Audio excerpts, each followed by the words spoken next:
پل صراط پر درود کی مدد۔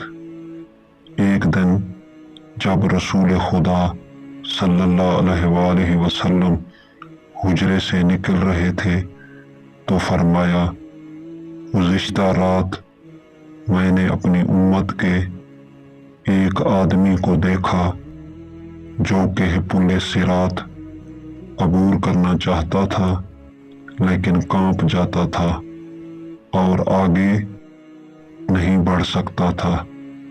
اسی دوران ایک درود آیا جو اس نے مجھ پر بھیجا تھا، تو اس درود نے مجسم ہو کر اس کا ہاتھ پکڑ کر پل صراط عبور کرا دیا۔ اللہم صلی علی محمد و آل محمد وعجل فرجہم۔